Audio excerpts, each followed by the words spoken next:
அமெரிக்காவை இனி இந்தியா சார்ந்திருக்க தேவையில்லை. ஆச்சரியமா இருக்கா? உலகிலேயே அதிக கடன் வாங்கியது யாரு தெரியுமா? அமெரிக்கா தான்.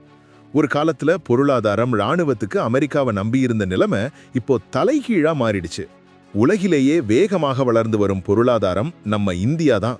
இதுக்கு முக்கிய காரணம் மோடி அரசின் தைரியமான சீர்திருத்தங்கள் மற்றும் நம்ம இளைய சக்தியோட ஆற்றல். அமெரிக்கா பெரிய பொருளாதாரமா இருந்தாலும் கடன் சுமையில மூழ்கி இருக்கு.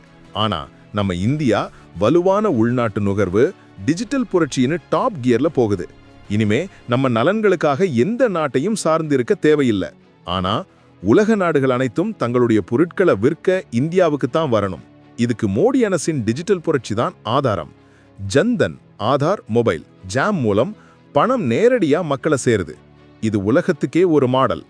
ஜிஎஸ்டி உள்கட்டமைப்புல செய்யப்பட்ட மகத்தான முதலீடுகள் எல்லாமே பொருளாதார அடித்தளத்தை பலப்படுத்தி இருக்கு.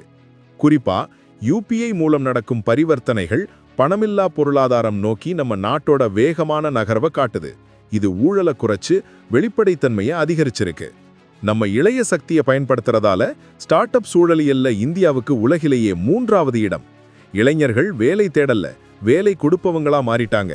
இந்த உற்சாகமான சக்தியை, பொருளாதார வளர்ச்சியை இனி எந்த சக்தியாலும் நிரந்தரமா தடுத்து நிறுத்த முடியாதுன்னு பொருளாதார வல்லுநர்கள் அடிச்சு சொல்றாங்க.